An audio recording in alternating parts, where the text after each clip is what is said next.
enfrentando um time da Série B.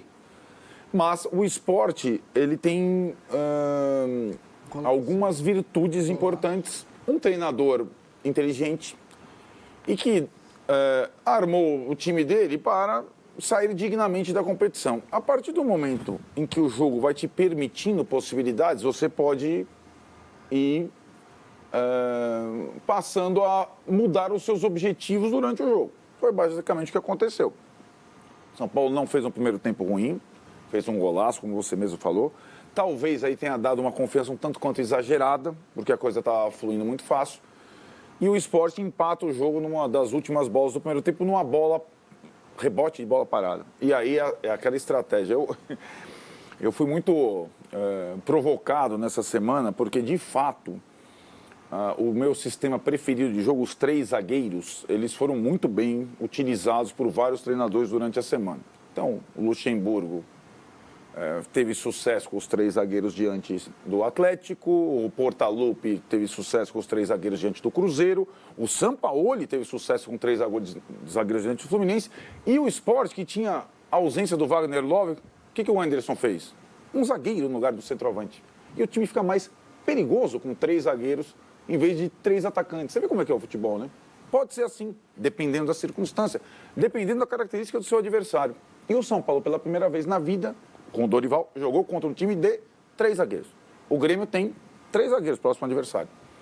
E o que acontece com 3 zagueiros? Você praticamente não consegue molestar o adversário na bola aérea e o adversário te molesta na bola aérea. Ele tem sempre superioridade de altura.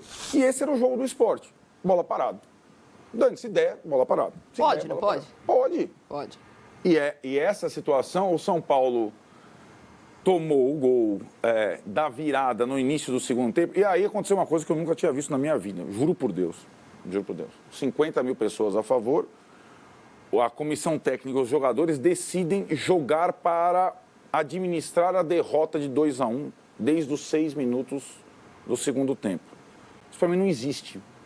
Até porque a escalação em campo, com as trocas e tudo mais, ela não tinha jogadores capazes de defender uma desvantagem mínima. E o que acontece? Se tem um adversário que vai tentar 1, 2, 3 na bola aérea, ele pode fazer o terceiro gol. Pode ser na última bola, na penúltima bola, em qualquer momento. E foi assim que o São Paulo tomou o castigo muito bem tomado do 3-1. Uma jogada parecida. Sabe, com uma troca de um zagueiro por outro e tal. Segundo melhor cabeceador. Pelo melhor cabeceador, você está simplesmente trocando 6 por meia dúzia. É a troca do Diego Costa para o Arboleda. E o Sport... E acho que o São Paulo só não foi eliminado, que eu acho que seria um resultado que estragaria a temporada, comprometeria a temporada, como foi o caso do Atlético. Vai acontecer, já comprometeu.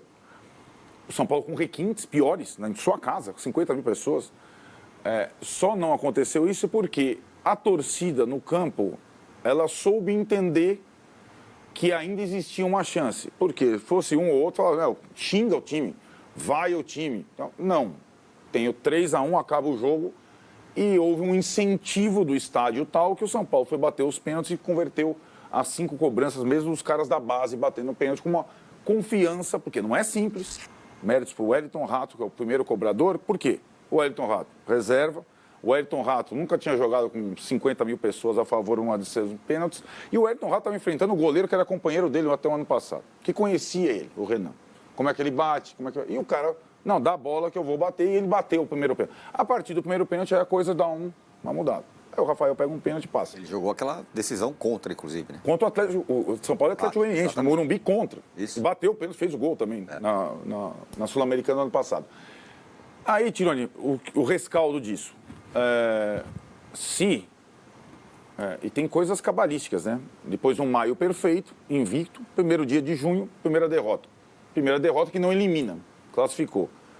Se ela serve para escancarar, os limites totais que o time do São Paulo continua tendo. A gente falava assim. 2, que o Dorival tem que ter algumas alternativas táticas a times que agora já sabem como o São Paulo dele joga. 3, que o São Paulo precisa recuperar jogadores para ter possibilidades diversas na temporada. talvez a derrota tenha acontecido num momento bom, no momento único, no momento em que ela não foi eliminatória. Agora, o que a gente sempre frisava aqui, os jogos mais difíceis começam a acontecer agora, no Brasileiro, na Copa do Brasil, na Copa Sul-Americana. O Dorival, no período invicto, ele também pegou adversários mais acessíveis. É por isso que a gente citava a importância da outra virada da temporada, no mês que começa do Corinthians. O Corinthians pegou, depois de ter ido ao fundo do poço, o Flamengo, o Fluminense, o Atlético Mineiro. O Corinthians já pegou adversários grandões. O São Paulo vai começar a pegar agora. São Paulo, Grêmio fora, Tolima em casa, Palmeiras em casa. Aí pausa, Atlético, né? Aí pausa. Pausa, né? Atlético em casa, Paranaense, Cruzeiro fora, Tigre em casa, Fluminense em casa e o Bragantino fora, que não tem sido fácil para o São Paulo nos últimos... A única coisa aí, né, Massa, que pode ajudar a pausa e as poucas viagens. Né? Isso. São Paulo que fez o continente sul-americano. Não vai jogar com o Porto Cabejo de novo. Agora, mas é uma nova fase do trabalho do Dorival, tanto pela dificuldade do adversário quanto a questão do treinamento, aprimoramento, circunstâncias. Achei ele, digamos, pela primeira vez desconfortável numa entrevista, porque ele tinha muito a explicar, e num misto de alívio e surpresa, pelo que ele viu, porque a coisa passou por um fio, cara, né? Por um pênalti perdido ou um pênalti convertido. Ô, Marília, ontem na coletiva... uma pergunta. O Arnaldo falou assim, é bom que se entenda os limites desse time. Ok. A minha opinião, queria saber a sua. Não me parece que ontem foi limite. Ontem o São Paulo não precisava mais do que aqueles jogadores que estavam em campo para se classificar. E ainda mais depois que estava 3-0. Não me pareceu que foi falta de jogador, falta de elenco. Acho que não. Não foi isso que aconteceu, que me pareceu ontem. Não sei o que você acha. Acho que não. Acho que ontem não. Nem da escalação inicial ao gol de partida. Me parece mais uma postura... Eu não vou usar a palavra desleixo, que desleixo eu guardei para o Cudê.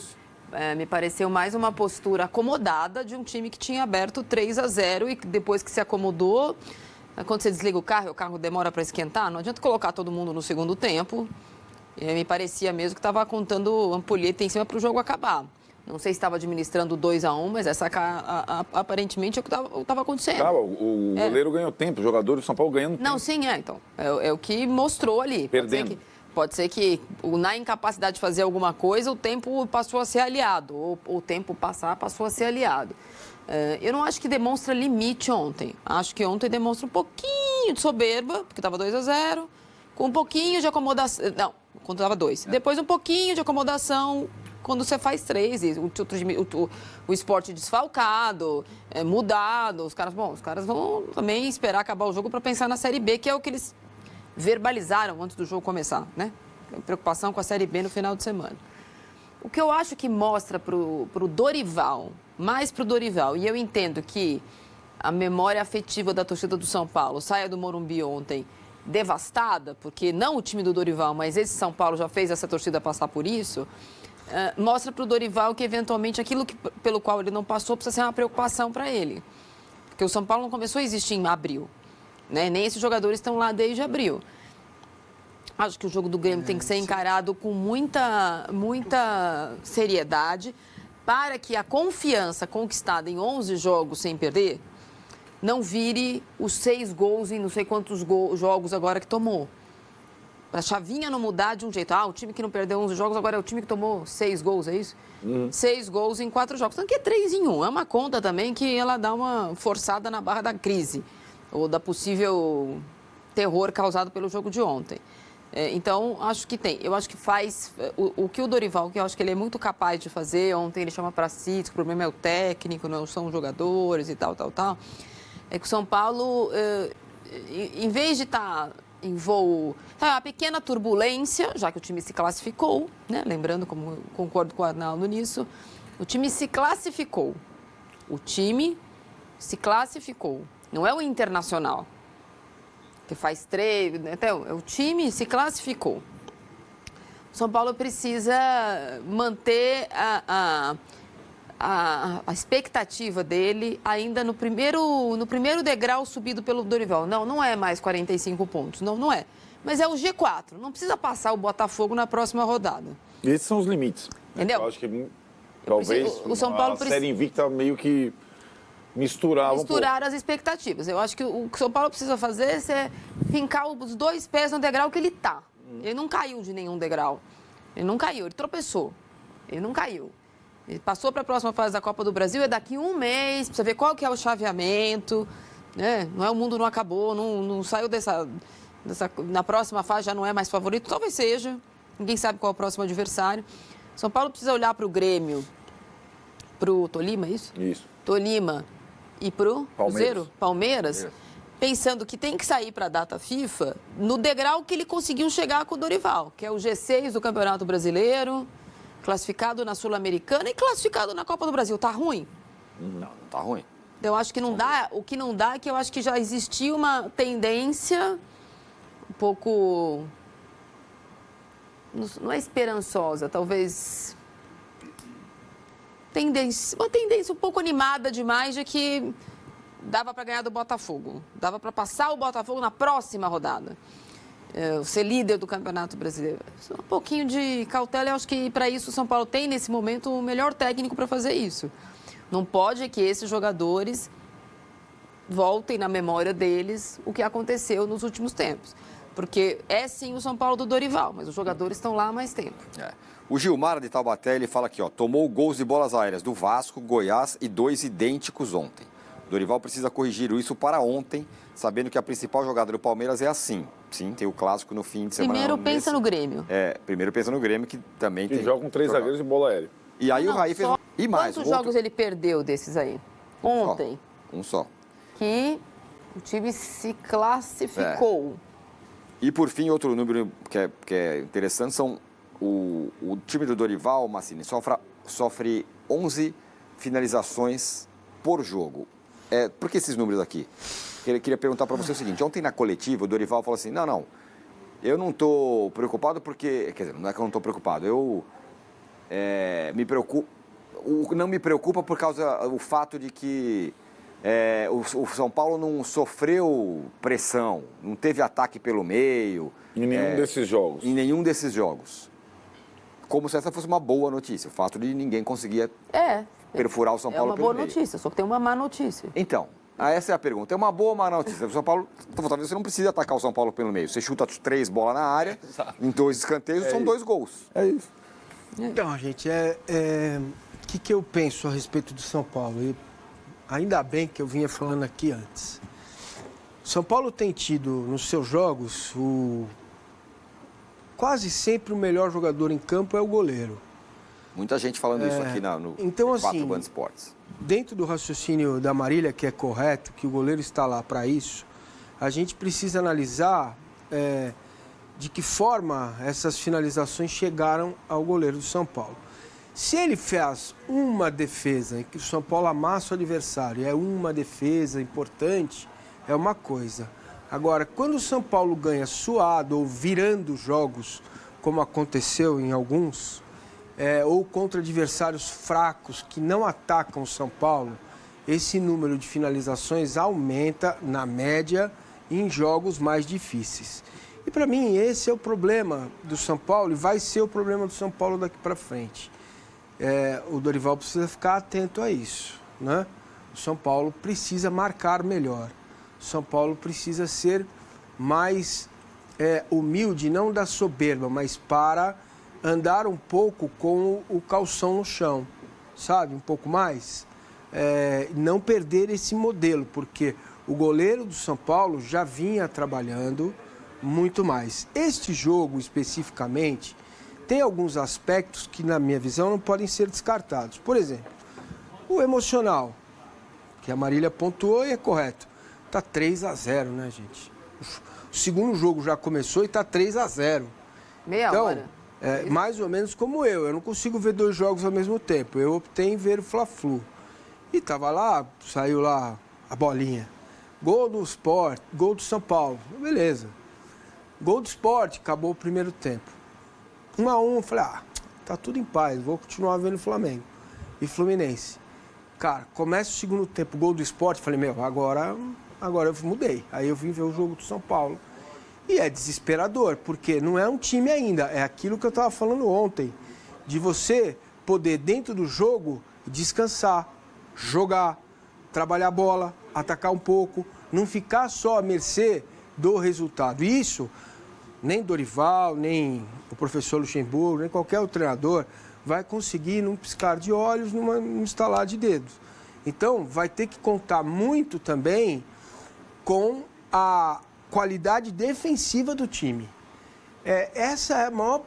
Gente, nesses trabalhos no Brasil, relâmpagos, que tudo tem que dar resultado rápido, não tem tempo, não dá para contar nos dedos as sessões de treino que o Dorival teve.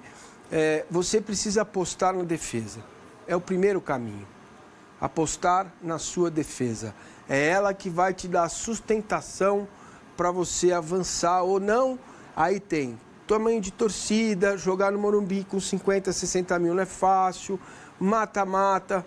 Então eu relativizo um pouco os gols que o São Paulo tomou, né, ontem, o resultado em si, a derrota em si, pela questão emocional, por ter já, do ser humano, dar uma relaxada, entendeu? Eu sempre conto isso aqui, futebol é como a vida. Quando a gente fechou lá o apartamento nosso que a gente mora até hoje, cara, quase que eu fui para Jericoacoara. Falei, agora não preciso mais trabalhar, tá tudo bem, já tenho casa. Aí fiquei uns 2 dias assim, sabe? Porque é natural, tem um relaxamento que a gente tem quando você conquista um objetivo. Tava 3-0, então não dá para tirar isso da conta. Futebol é técnica, futebol é físico e futebol é mente. É emocional também. Então, isso não apaga o fato do goleiro do São Paulo, que é muito bom, ainda bem, estar trabalhando muito há muito tempo, sendo um dos melhores do time quase sempre, contra adversários que são mais frágeis do que o São Paulo terá pela frente a partir de agora. Se você não souber ler esses sinais, você vai se estrubicar ali na frente. Entendeu? Essa que para mim tem que ser a leitura que o Dorival tem que fazer, né? E rápido, como bem disse o Arnaldo, colocar mais opções para ele poder fazer o time funcionar. Então tá aí, né, galera? Foi uma derrota, cara, foi quase uma tragédia no Morumbi ontem, mas se classificou, né? Foi uma pipocada, mas se classificou. Acho que isso é o que mais vale, 3 milhões e meio na conta aí pela classificação, e é um jogo para tirar lições, né, para tirar lições, como os comentaristas falou aí. Então essa é a opinião também que eu tenho, concordando com eles também, né, com a visão deles. Então que esse jogo sirva de lição, né, porque o São Paulo vai ter o Grêmio, vai ter o Palmeiras, né, então jogos duríssimos, vai ter o sorteio da Copa do Brasil que pode pegar outro time duríssimo. Então acho que serve como lição. Não sei a opinião de vocês. Então todos os créditos aí pra Band Esporte, galera. Link do canal da Band Esporte na descrição aí. Programa G4 aí todo dia, meio-dia. É muito bom, cara. É da hora. Vale a pena vocês assistirem. Então é isso. Se inscreve no canal, deixa o like, comenta pra vocês aí sobre o jogo de ontem. Valeu? É nóis. Vamos, São Paulo!